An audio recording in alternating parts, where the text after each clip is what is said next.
نحمده ونصلي على رسوله الكريم اما بعد فاعوذ بالله من الشيطان الرجيم بسم الله الرحمن الرحيم رب اشرح لي صدري ويسر لي امري واحلل عقدة من لساني يفقهوا قولي واجعل لي وزيرا من اهلي رب زدني علما اللهم الهمني رشدي واعذني من شر نفسي اللهم هدانا الى صراط المستقيم آمین۔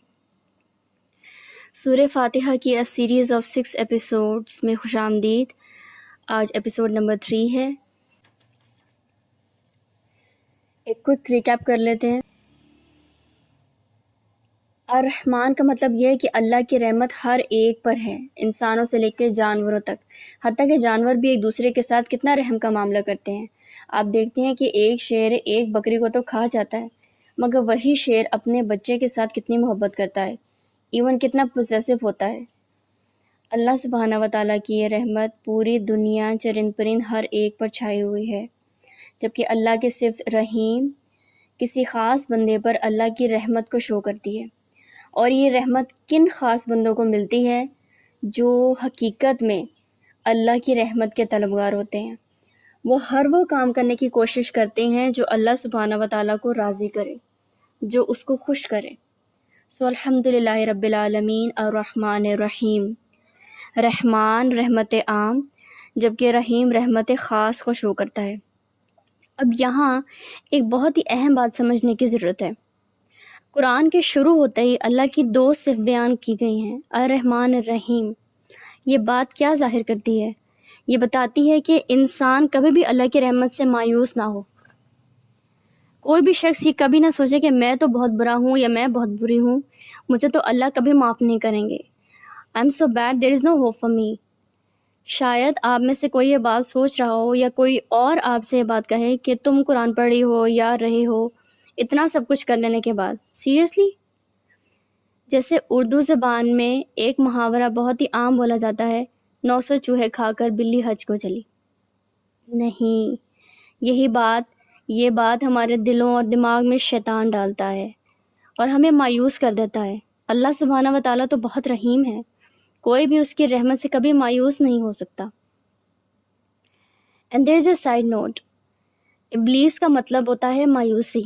وہ ہمارے اندر مایوسی اور ill تھاٹس ڈالتا ہے تاکہ ہم اللہ کے ساتھ رجوع نہ کریں، اللہ کی طرف رجوع نہ کریں، اس کے ساتھ کنیکٹ نہ ہوں۔ وہ ہمیں یہ سجاتا ہے کہ تم نے اتنا کچھ کر لیا، اب کیا فائدہ کہ تم قرآن پڑھو یا اس پہ عمل کرو، اس چیز کا تو کوئی فائدہ ہے ہی نہیں، تمہاری تو بخشش ہی نہیں ہونی۔ نہیں، ہمیں شیطان کی نہیں، رحمان کی، اللہ سبحانہ و تعالیٰ کی بات سننی ہے۔ یہاں میں ایک حدیث بتاتی چلوں کہ جب اللہ سبحانہ و تعالیٰ کسی کے لیے بھلائی کا، خیر کا معاملہ کرتے ہیں تو اسے دین کی سمجھ عطا کر دیتے ہیں۔ It's a gift, you are chosen people if you are learning Quran, if you are learning دین آف اللہ سبحانہ و تعالیٰ۔ پھر ہم اگلی آیت دیکھتے ہیں، مالک یوم الدین۔ مالک کا روٹ ورڈ میم لام کاف ہے۔ مالک اس شخص کو کہتے ہیں جس کے پاس مکمل اتھارٹی ہوتی ہے، کمپلیٹ اختیار ہوتا ہے اس کے پاس، اور اس کے پاس پوزیشن ہوتی ہے، یعنی وہ اس کی ملکیت بھی ہوتا ہے۔ نمبر 1، اس کے پاس اختیار بھی ہوتا ہے، پلس وہ اس کے ملکیت یعنی کہ اس کے قبضے میں بھی وہ چیز ہے۔ لہٰذا اللہ سبحانہ و تعالیٰ مالک یوم الدین ہے، سمون جس کا اختیار سب سے بڑھ کر ہے، سپریم اتھارٹی جو ہے ہر لحاظ سے وہ اللہ سبحانہ و تعالیٰ کی ہے۔ اور اللہ سبحانہ و تعالیٰ یوم الدین کے اکیلے مالک ہیں۔ دین عربی زبان میں بدلے کو کہا جاتا ہے، یعنی بدلے کا ایک دن ہے جس دن یہ فیصلہ ہوگا کہ کون کیا کما کر لایا ہے، اسے کیا صلہ ملنا چاہیے، کیسا بدلہ ملنا چاہیے، کیا اس کی برائیوں کا جو پلڑا ہے وہ بھاری ہے کہ اسے سزا ملنی چاہیے، یا اس کی حسنات، اس کے گڈ ڈیڈ، اس کی نیکیوں کا وزن اتنا زیادہ ہے کہ اس کو جزا ملنی چاہیے، اس کو ریوارڈ ملنا چاہیے۔ وہ ایک دن مختص ہے جس کو ہم قیامت کا دن کہتے ہیں۔ اب اس ایک آیت میں 3 باتوں کی ریالٹی ہمارے سامنے کھل کر آتی ہے۔ نمبر 1 کہ موت کے ساتھ ہی ہم سب اٹھا لیے جائیں گے۔ نمبر 2 کہ حساب کتاب کا جو ایک دن ہے اس کی اکرنس میں، اس کے ہونے میں کوئی شک نہیں ہے۔ کہ ہم نے دنیا میں جو بھی کیا، جو بھی کمایا، ہر انسان نے جس طرح کا رویہ دوسروں کے ساتھ یا جس طرح کے کام کیے، اس ایک ایک چیز کا، ایون کہ اپنے جیسچرز کا بھی ہم سب کو حساب دینا ہے۔ پھر تیسری چیز جو ہمیں پتہ چلتی ہے کہ اس دن کا مالک صرف اور صرف اللہ ہے۔ یہ بہت ہی امپورٹنٹ بات ہے۔ یعنی کسی اور کو اگر ہم اپنے ذہن میں سہارا بنا لیں اور تکیہ کر کے بیٹھ جائیں اور اپنی تمام زندگی ایسے ہی گزار دیں، انجام سے بے پرواہ ہو کر کہ وہ مجھے چھڑا لے گا یا وہ ہستی مجھے بچا لے گی یا فلاں فقیر یا پہنچے ہوئے بزرگ، نعوذ باللہ، ہمیں اپنے جو ہمارا ایک دن مقرر ہے جس دن اللہ سبحانہ و تعالیٰ نے حساب کتاب کرنا ہے، اس دن ہماری وہ سفارش کر دیں گے۔ It is not possible. اور ہمیں ہمارے ذہنوں کو ان تمام خیالات سے پاک کر لینا چاہیے۔ اس دن کا مالک صرف اللہ کی ذات ہوگی، یہاں تک کہ جب تک اللہ کا اذن نہ ہو کسی کی سفارش قبول نہیں کی جائے گی، جب تک اللہ نہ چاہے۔ بعض لوگوں کے ذہنوں میں یہ خوش فہمی ہوئی ہوتی ہے کہ ہم اپنے بچے کو حفظ کروا لیا ہے تو ہم نے ایک فریضہ انجام دے دیا ہے، اب ہماری بخشش ہو جائے گی، اور یہ فریضہ انجام دے کر وہ اپنے تمام معاملات، یعنی کہ وہ دنیا میں جو مرضی کرتے پھریں، وہ اس سے بالکل بری و ذمہ ہو جاتے ہیں۔ ایسا نہیں ہے۔ بعض لوگ اس مسکنسیپشن کو بھی اپنے ذہن میں بڑی جگہ دیے ہوتے ہیں کہ اللہ بہت محبت کرنے والا ہے، بھائی بہت رحیم ہے، وہ کیسے مجھے جہنم میں ڈال سکتا ہے۔ اور یہ چند کلمات آپ کو نارملی ہر جگہ سننے کو ملیں گے کہ اللہ بڑا رحمان ہے، اللہ بڑا معاف کرنے والا ہے، اور یہ چند کلمات آپ کہہ کر دل کو اپنے مطمئن کر لیتے ہیں کہ اب ہمیں اللہ کے احکام یا جو بھی اللہ سبحانہ و تعالیٰ نے ہمیں کرنے کو کہا ہے، ہمیں کرنے کی اب کوئی ضرورت نہیں۔ We should only remain a nice person۔ ہم بس ایک اچھے انسان بنیں اور اپنی تمام ذمہ داریوں سے بڑی خوشی سے ہم جان چھڑا لیتے ہیں۔ حالانکہ یاد رکھیے، جہاں اللہ سبحانہ و تعالیٰ ودود ہے، یعنی بہت محبت کرنے والا، وہیں اللہ سبحانہ و تعالیٰ جبار و قہار بھی ہے۔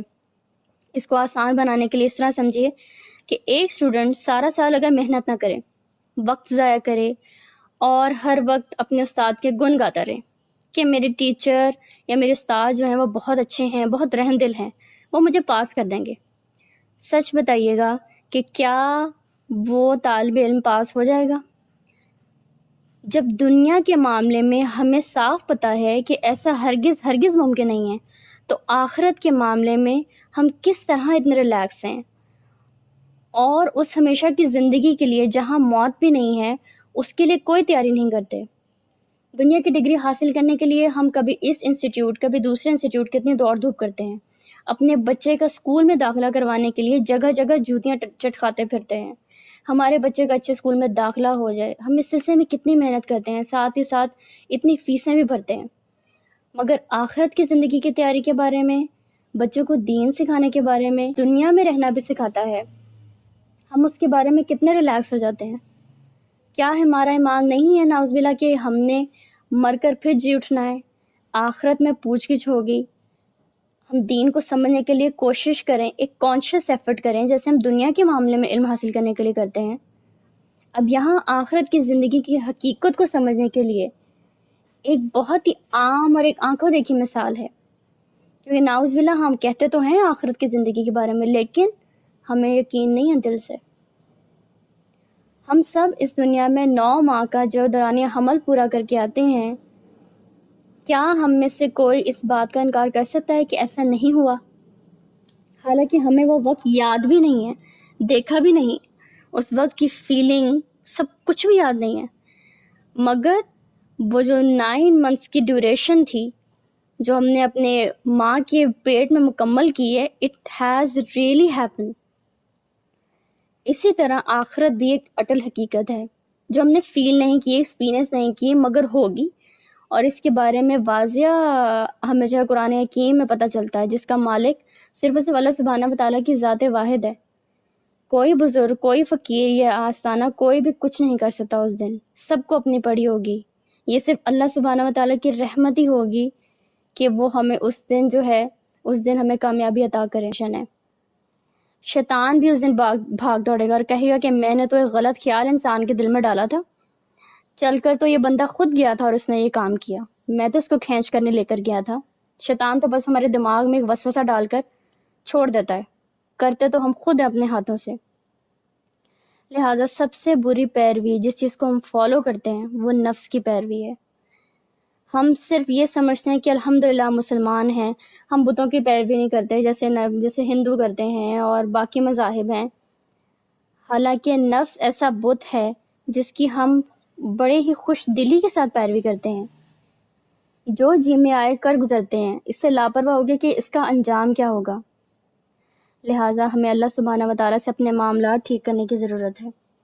آج جس وبا میں پوری کائنات جکڑی ہوئی ہے، اس بات کی ثبوت ہے کہ کون مالک یوم الدین ہے، کون ہے اس دن کا مالک۔ اس دنیا میں ہم اتنے بے بس ہیں، اتنی انسرٹینٹی ہے آج کل کہ آپ کے یہ سوچنے پر سب مجبور ہیں کہ دنیا میں ہماری یہ بے بسی کی حالت ہے تو اس دن کیا ہوگا۔ احادیث میں آتا ہے کہ روز قیامت ایک مینڈھا لایا جائے گا روز محشر اور ذبح کر دیا جائے گا، اور کہا جائے گا کہ یہ وہ موت تھی جو کہ ذبح کر دی گئی، یعنی اب کسی کو موت نہیں آئے گی، ایک نا ختم ہونے والی زندگی اب شروع ہو گئی ہے۔ مومن کی زندگی خوف اور امید کے درمیان ہونی چاہیے۔ وہ لوگ جو ہر وقت خوف کی حالت میں رہتے ہیں کہ لگتا ہے میری تو بخشش ہی نہیں ہوگی، میں تو مارا جاؤں گا، ان کی زندگی ٹھیک نہیں۔ قرآن کہتا ہے فَاتَّقُوا اللَّهَ مَا اسْتَطَعْتُمْ، جتنی طاقت ہے اللہ سے اتنا ہی ڈرو۔ اس خوف کا مطلب یہ ہرگز نہیں ہے کہ کانپتے کانپتے مر جاؤ، اس کا مطلب یہ ہے کہ اٹھ کر کوئی کام کرو، نماز، قرآن کو پڑھیں، سمجھیں، غور و فکر کریں، کسی کی مدد کریں، خیر خواہی کریں، کسی کے ساتھ ہمدردی کریں، یہ ہے اللہ کا خوف۔ اور جو شخص یہ سوچتا ہے کہ بس میں نے بہت نیکیاں کر لیں، میں بہت پرہیزگار ہوں، میری تو جنت پکی، اور اس کے دل میں خوف کا کوئی تصور تک نہیں ہے، یہ بھی اپنی زندگی خراب کرنا ہے۔ اس لیے امام ابن القیم رحمۃ اللہ علیہ کہتے ہیں، اور بات سمجھنے والی ہے، کہ یدعون ربہ خوفا و طمعا، مومن اپنی زندگی کو خوف اور طمع کے درمیان رکھتا ہے۔ اسے خوف بھی ہے کہ کہیں میں جہنم کا کوئلہ نہ بن جاؤں، اسے امید بھی ہے کہ میرا رب مجھے ضائع نہیں کرے گا، ضرور میری بخشش فرمائے گا۔ انبیاء کرام کا طریقہ یہ تھا کہ ان کے اہل و عیال کا بھی آگے سے یہ طریقہ تھا کہ ان میں جنت کا شوق اور رغبت بھی تھی اور جہنم کا خوف بھی تھا۔ سیدنا عمر اس طرح فرماتے ہیں کہ میں جب سوچتا ہوں نا تو مجھے خیال آتا ہے کہ ساری دنیا نے جنت میں چلے جانا ہے، عمر تو ہی اکیلا جہنم میں جائے گا۔ اور جب میں دوسری طرف سوچتا ہوں تو کہتا ہوں کہ عمر لگتا ہے تو نے اکیلے ہی جنت جانا ہے اور کسی نے نہیں جانا۔ یعنی طریقہ یہ ہے اصل کہ آپ موت سے پہلے خوف کو غالب رکھیں۔ صحابہ کرام ایک دوسرے کو موت یاد کروایا کرتے تھے۔ موت ایک اٹل حقیقت ہے، اس کو یاد کروانے کا مقصد یہ کہ انسان تیاری پکڑے، نہ کہ ہم دنیا میں ڈر جائیں اور ایک دوسرے کو ایون کہ ہم لوگ گھبراتے ہیں کہ بھائی موت کی باتیں مت کرو، موت کی باتیں مت کرو۔ یہ تو ایک انڈینائبل ٹروتھ ہے کہ آپ اس کا انکار کر ہی نہیں سکتے۔ اس کا مقصد، موت کو یاد رکھنے کا مقصد تیاری کرنا ہے۔ جیسے صحابہ کرام جو ہے، نبی پاک صلی اللہ علیہ وسلم فرماتے ہیں، اس طرح صحابہ کرام کو فرمایا کرتے تھے کہ قبرستان کو وزٹ کرنا چاہیے تاکہ ہم ادھر سے عبرت لیں اور موت کی تیاری رکھیں۔ یہ عبرت کے لیے اور تیاری کے لیے وہ اس چیز کو کتنی اہمیت دی گئی ہے۔ اس کا مطلب ہرگز یہ نہیں ہے کہ آپ سب چھوڑ چھاڑ کر دبک کر بیٹھ جائیں اور ڈرتے رہیں۔ اس کا مطلب اٹھ کے حرکت کرنا، کام کرنا اور اللہ سبحانہ و تعالیٰ کو راضی کرنا ہے۔ دنیا میں کسی امتحان کو پاس کرنے کے لیے ماں اپنے بچے کو دن رات کہتی رہے، بیٹا پڑھ لو، محنت کر لو ورنہ فیل ہو جاؤ گے۔ یہ وہ خوف ہے جو آپ کو ایکٹیو کرتا ہے، رکھتا ہے، کام کرنے پہ، تیاری کرنے پہ اکساتا ہے۔ اپنے اوپر خوف طاری کر لینا اور کچھ نہ کرنا صرف ناکامی ہے، دنیا میں بھی اور آخرت میں بھی۔ اس سے خوف کا فائدہ کیا ہے؟ اگر آپ دنیا میں خوف کو غالب رکھیں گے تو گناہ کی جرت نہیں کریں گے، اور موت کے قریب اپنی امید کو غالب رکھنا، اس آپ صلی اللہ علیہ وسلم کی اس حدیث کے مطابق اللہ کے پسندیدہ مقرب بن جائیں گے ایسے لوگ جو کہ موت کے قریب امید کو غالب رکھیں گے۔ کہ جو بندہ فوت ہونے لگے اور اس کا گمان اللہ کے ساتھ اچھا ہو تو اللہ سبحانہ و تعالیٰ اسے اپنی جنت کا مہمان بنا لیتے ہیں، اور اگر خوف نہ ہوا تو زندگی میں تو پھر گناہوں کی جرت اور کوشش ہوگی، کیونکہ خوف ہی ایسی چیز ہے جو کہ آپ کو ایک اپنے سیدھے راستے پہ رکھتی ہے۔ دنیا میں خوف کو غالب رکھنا ہمارے لیے فائدہ مند ہے تاکہ ہم ایکٹیو رہیں، نہ کہ سب کچھ چھوڑ چھاڑ کے بیٹھ جائیں اور اللہ کو راضی کرنے والے کام کریں۔ اللہ سبحانہ و تعالی ہمیں ان باتوں کو سمجھنے کی، عمل کرنے کی توفیق عطا فرمائے، آمین یا رب العالمین۔ اگر آپ کو آج کی ایپیسوڈ اچھی لگی تو پلیز اس کو صدقہ جاریہ کے طور پہ دوسروں کے ساتھ بھی شیئر کریں تاکہ دین کی بات زیادہ سے زیادہ لوگوں تک پہنچ سکے۔ اللہ ہم سب کو عافیت میں رکھے، ہمارے جان، مال اور عزت کی حفاظت کرے، آمین یا رب العالمین۔ سبحانک اللہم و بحمدک، اشہد ان لا الہ الا انت، استغفرک و اتوب الیک۔ السلام علیکم ورحمۃ اللہ وبرکاتہ۔